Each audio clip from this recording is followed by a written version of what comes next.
بتائیے گا ہمارے نگران وزیر اعظم کا یہ کہنا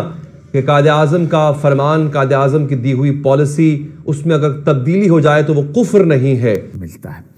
قائد اعظم کے بارے میں دو طرح کے رویے جو ہیں وہ پائے جاتے ہیں۔ ایک ان علماء کا رویہ تھا کہ جنہوں نے قائد اعظم کی مسلسل مستقل کردار کشی کی، اور تبدیلی کی جا سکتی ہے۔ کیا پاکستان کی کوئی بھی شورا، کوئی بھی پارلیمان ایسی تبدیلی کا سوچ سکتی ہے جس میں پاکستان کی بنیادی خارجہ پالیسی جو اسرائیل کے حوالے سے ہے اس کو تبدیل کیا جائے؟ کیا یہ ممکن ہے سراج الحق صاحب؟ خوبصورت ریاست جو قائد اعظم محمد علی جناح جو اپنے اصول دے کر گئے، جو انہوں نے اپنی زندگی سے ہمیں سکھا دیا، اپنی جد و جہد سے ہمیں سکھا دیا، جو پیغامات چھپے ہوئے تھے ان کی کاوشوں میں۔ لیول پلینگ فیلڈ کے احکامات پر عمل درآمد نہ ہونے سے متعلق تحریک انصاف نے سپریم کورٹ میں توہین عدالت کی درخواست دائر کر دی۔ آپ نے سب سے پہلے گھبرانا نہیں ہے، باحثیت قوم ہم اس کا مقابلہ کریں گے۔ وزیر اعظم نے دو ریاستی حل پیش کی ہے، تجویز دی ہے، شاید ان کی نیت پر ہم شک نہ کرے تو ٹھیک ہے، لیکن ممکن ہے اس کی علمی ہو کہ دو ریاستی حل فلسطینیوں کا مطالبہ نہیں ہے، اس لیے کہ سب سے پہلا کام تو آپ کو یہ کرنا پڑے گا اس فارمولے پر عمل کرنے کے لیے کہ اسرائیل کو تسلیم کرنا پڑے گا۔ تو کیا ہم اسرائیل کو تسلیم کریں گے اس قیمت پر؟ اس لیے یہ کم علمی ہے، ایک بین الاقوامی سازش بھی ہے جو شروع سے یہ تیوری دے رہے ہیں کہ اسرائیل کو بھی تسلیم کیا جائے، فلسطین کو بھی تسلیم کیا جائے۔ اگر ایک بار آپ نے اسی فارمولے کو اور اسی اصول کو اپنایا تو پھر ہر جابر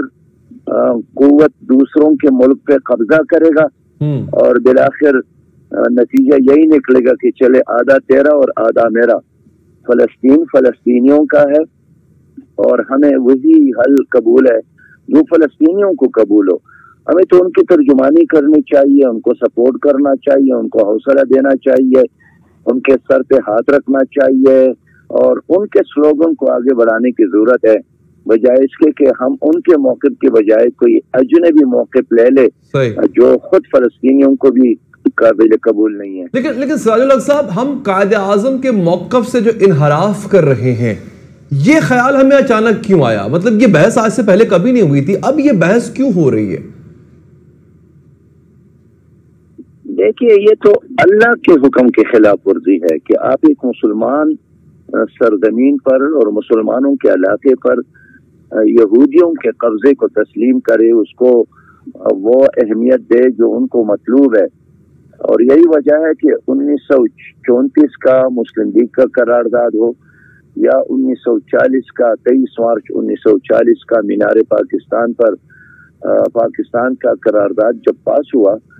تو ایک قرارداد پاکستان کے حق میں تھا اور دوسرا قرارداد فلسطینیوں کے زمین پر ان کے حاکمیت کے حق میں تھا۔ لہذا یہ تو امت کا اجماع بھی اس پر ہے، اور خود آپ نے بالکل صحیح کہا کہ قائد اعظم محمد علی جناح نے ایک بار نہیں بار بار اس موقف کا اظہار کیا ہے کہ فلسطین فلسطینیوں کا ہے اور اسرائیل ناجائز ریاست ہے، ناجائز بچہ ہے۔ اگر کل ایک بچہ ناجائز تھا، آج وزیر اعظم اس کو کیسے جائز قرار دے سکتے ہیں؟ لیکن میں پھر کہوں گا کہ شاید کم علمی کی وجہ سے وہ یہ بات کر رہے ہیں۔ اس میں نہ تو ہم امپلیمنٹیشن کروانے میں کامیاب رہے، معذرت کے ساتھ ابھی پاکستان کے جو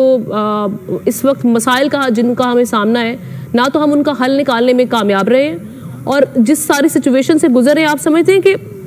یہ صرف اس دن کو منا لینا یہ کافی ہے یا اس پر امپلیمنٹیشن بھی کرنا ہے ہم نے؟ کبھی ہم سیکھیں گے اس سے؟ جب قائد اعظم نے پاکستان بنایا تھا اور ہمارے اور لوگوں نے، تو ان کے ذہن میں بالکل کلیئر کانسیپٹ تھا کہ مسلمان اور ہندو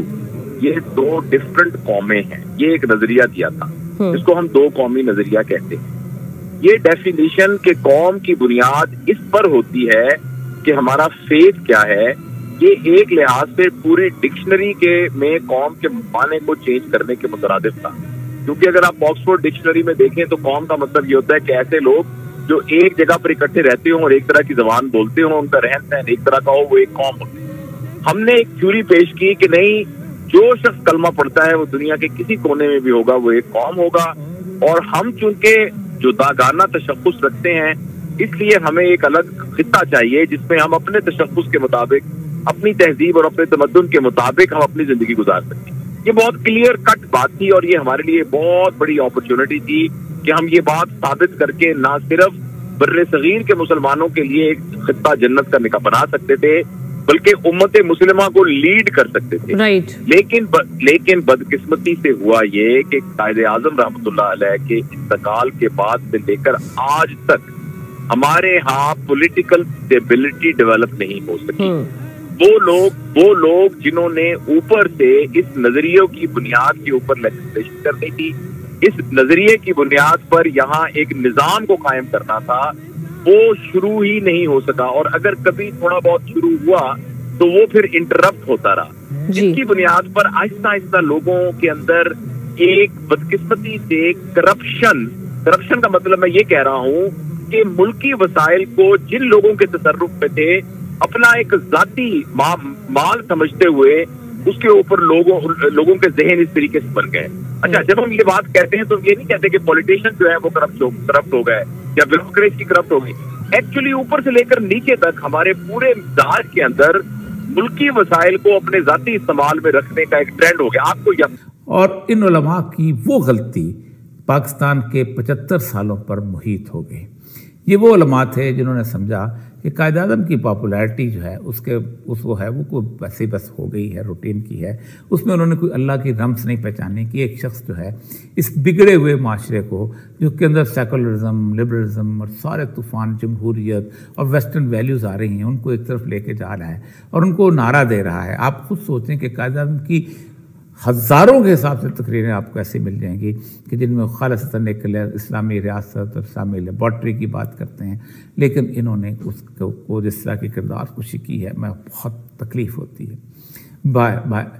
دوست کے گھر میں چلے گیا، اس کی بیٹی جو تھی اس سے عشق ہو گیا، وہ پھنسا لیا۔ آج کل جس طرح کی صورت آج ملتی ہے آپ کو،